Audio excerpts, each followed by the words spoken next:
Урматтуу депутаттар, урматтуу бүгүн жыйын катышуучулары, Кемпирабад суу сактагычын суу ресурстарын биргелешкен башкаруу жөнүндөгү азыркы долбоорду жабык эшик артында карасак жакшы болот эле. Мен сунушумду добушка коюңуз, Улан Бердибаевич.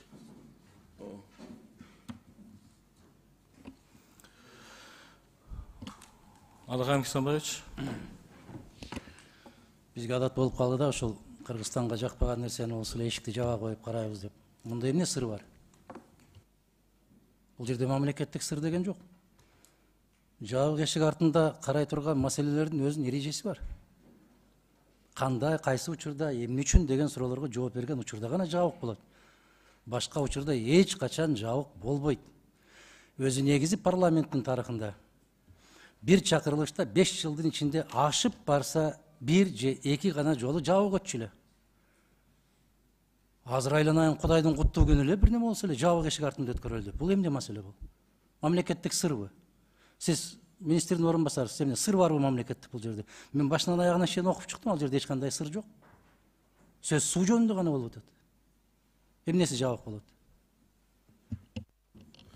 Улан Бердибаевич, мен сунушум добушка койсоңуз, эми Кемпирабад бул өтө бир көйгөйлүү маселе да. Анан бул жерде эми баарыбыз жакшы билебиз. Кандай коом болуп өттү. Ошон үчүн азыр жабык иретинде карасак, мезгил келет, бүт ачык талкуу болот, палатага чыгат. Нуржигит Кадырбекович. Assalamu alaikum. Маселе өтө назик, өтө сезиптал суроо, түшүнөм. Биз эми депутаттарыбыз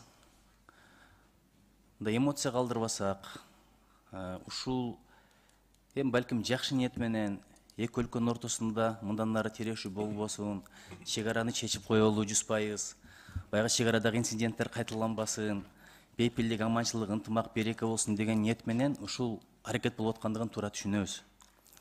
Бирок бир нерсе бар да, назардан калып туруп бүтүргөн иште береке болчу маселе. Мен жакында барып келдим. Көпчүлүк ушул маселеге абдан кыжылат да. Мен негизи эле сунуш кылат элем, ушул маселени мамлекет башчыбыздан сураналы. Биз сыйлайбыз, урматтайбыз, керек учурда саясатын колдойлу.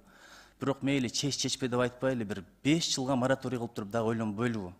Анткени мына казино боюнча эми өтөр иш өттү. Бирок бир учур келет, мен ишенем, азыркы президентибиз ыймандуу кишинин колунан тарбия алган, кайра кайтып келет ушул маселеге. Өзүнүн колу менен казинону жөнүндө мыйзамды күчүнөн кетирген, демилгенди көтөрөт деп ишенем да, бул кайта турган маселе. Бирок бул маселеде жаңылып калсак, аркага жол жок. Көпүрөнү өрттөп жиберебиз да. Ошого мен суранат элем. Балким ушу карабай эле койсок, дагы мамлекет башчыбыз ойлонсо, мен түшүнөм, ниет абдан жакшы болуп атат. Бирок жакшы ниет менен деле адам кээде адашып калышы мүмкүн. Ошого ушунча элдин жүрөгүн оорутуп, ушунча назардан калып, шашпай турсак жакшы болот эле, шашкан шайтан иши деп коет. Анан эгерде азыр карай турган болсок, ачык эле карасак, бирок эл аралык маселе, өзбек бир туугандар биздин жакшы кошунабыз, президенти дагы даанышман киши, тил тийгизбей, ачуу калтырбай, эмоция калтырбай, бирок ачык карайлы. Анткени эли журтубуз бизден ушул маселенин бардыгынан көп күтүп атат. Рахмат. Рахмат. Урматтуу депутаттар, регламент боюнча депутаттан сунуш түшкөндө мен аны добушка коюуга милдеттүүмүн.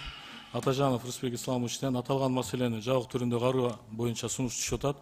Ошону добушка коем. Макул деген депутаттар добуш берип койсоңуздар. Макул 7, каршы 3. Рахмат. Көпчүлүгү менен аталган маселе жабык каралат.